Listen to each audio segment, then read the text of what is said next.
ওমর ভাই যে একটা সময় গেমার ছিল, এমনকি তার আইডিতে ভিভাসও ছিল, সেটা কি তোমরা জানো? আমি জানি তোমরা অনেকেই সেটা জানো না। ওমর ভাইয়ের আইডিতে যখন ভিভাস ছিল, খোঁজ নিয়ে দেখো আজকালকার যারা ভিভাস ইউটিউবার আছে তখন তাদের ভিভাস পাওয়া একটা স্বপ্ন ছিল। তোমরা নিউ প্লেয়ার যারা বলো ওমর ভাই আবার ফ্রি ফায়ার খেললো কবে, চলো আজকের ভিডিওটা না হয় তোমরা দেখেই নাও। তার আগে একটা কথা, তোমরা কিন্তু অনেকেই আমার ভিডিও দেখো কিন্তু ফলো করো না। কষ্ট করে একটু ফলো করে আমাদের ফ্যামিলির মেম্বার হয়ে যাও। ওমর ভাই বিশ্বের ভিতরে 1 নাম্বার খেলোয়াড় কারা?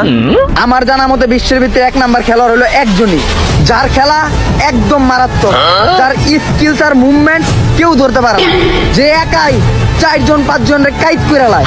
অনেক বড় বড় খেলোয়াড়রাও তার খেলার কাছে হাইরা যায়। যার খেলা দেখার জন্য লাখ লাখ পোলাপান অপেক্ষা করে থাকে, সে হইলো আমার ইন্সপিরেশন আর আমার প্রিয় খেলোয়াড়।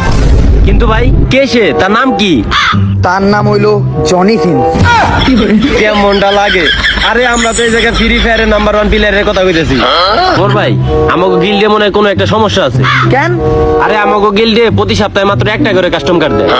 আরে হালার পর প্রত্যেকটা গিল্ডে প্রতি সপ্তাহে একটা করে কাস্টম দেয়।